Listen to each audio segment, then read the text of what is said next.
Bienvenue dans l'au-delà. Vous allez aider une des deux grandes familles de fantômes à régler leurs différends et peut-être à reposer en paix.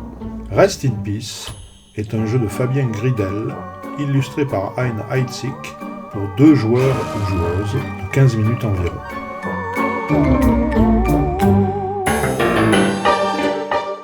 Pour gagner cette guerre éternelle, il vous faudra contrôler la majorité des châteaux ou des manoirs.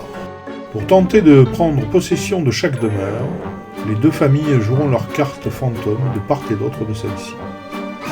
La famille qui aura hanté ce lieu avec les fantômes les plus effrayants s'appropriera alors la demeure. Mélangez toutes les cartes médium et piochez-en 9 au hasard que vous placerez face visible en formant une ligne entre vous et votre adversaire. Pour vos premières parties, ne promenez que les 9 premières cartes, celles numérotées de 1 à 9. Placez ensuite, en 10e position, la carte médium spéciale 10e manche. Mélangez les 10 jetons de demeure, manoir ou château, puis placez-les au hasard, face visible, sur chacune des 10 cartes médium. Chaque famille mélange son paquet de 21 cartes fantômes, le place devant elle, face cachée, et pioche 5 cartes. Il est à noter que chaque famille a les mêmes cartes fantômes. Une carte de valeur 6, 2 cartes de valeur 5, etc. Jusqu'à 6 cartes de valeur 1. La personne qui a vu un fantôme le plus récemment commence. Nos 2 familles de fantômes vont se disputer chacune des 10 demeures lors de manches successives, du début à la fin de la ligne des cartes médium. À tour de rôle, chaque famille pourra jouer des cartes pour tenter de surpasser la valeur totale des fantômes adverses, jusqu'à ce qu'une famille cède et décide de quitter les lieux. La famille gagnante de la manche remportera alors la demeure qui est en jeu. La famille perdante, quant à elle, récupérera la carte médium qui y était associée.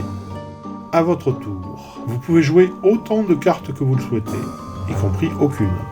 Ce peut être une ou plusieurs cartes fantômes, et ou une ou plusieurs cartes médium. L'effet des cartes médium s'applique immédiatement. Posez vos cartes de votre côté de la manche en cours, de manière à ce qu'elles soient toujours visibles.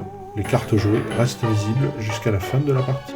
À la fin de votre tour, soit le total des valeurs de vos cartes, y compris en appliquant les effets des cartes médium, dépasse d'au moins 1 point celui de votre adversaire. Dans ce cas, c'est à son tour de jouer et d'avoir le même choix. Soit ce n'est pas le cas, et vous devez abandonner la demeure. Vous perdez cette manche et votre adversaire la gagne. La famille gagnante remporte le jeton demeure, château ou manoir. La famille perdante, quant à elle, gagne la carte médium de cette manche et la garde devant elle, face visible. Elle pourra jouer cette carte en plus de ses cartes fantômes lors d'une manche ultérieure. Chaque famille pioche alors dans son paquet 2 nouvelles cartes fantômes et les ajoute à sa main. Après avoir pioché, la famille qui a abandonné la demeure de la manche peut, mais sans obligation, jouer sur la 10e manche une carte fantôme de sa main face cachée ou une carte médium. Dans ce cas-là, la carte médium sera appliquée lors de la 10e manche. Vous gagnez immédiatement la partie dès que vous remportez 4 jetons manoir ou 3 jetons château. Après la 9e manche, si aucune famille n'a réussi à atteindre l'une des 2 conditions de victoire, alors chaque famille révèle ses cartes jouées face cachée en cours de partie sur la 10e manche. Si la valeur totale de vos cartes est la plus grande, alors vous gagnez la demeure. Si à nouveau aucune condition de victoire n'est atteinte, c'est la famille qui a gagné la 10e manche qui l'emporte. En cas d'égalité sur la 10e manche, celle-ci est annulée et c'est la famille avec le plus de jetons de demeure qui l'emporte. Si l'égalité persiste, l'éternel combat entre les 2 familles continue. L'ensemble des cartes médium est détaillé dans la règle, une aide de jeu détaillant l'iconographie est disponible pour chaque famille, et le résumé du tour de jeu est disponible au dos de la règle. Il est temps maintenant d'aller épouvanter quelques personnes. Bon jeu.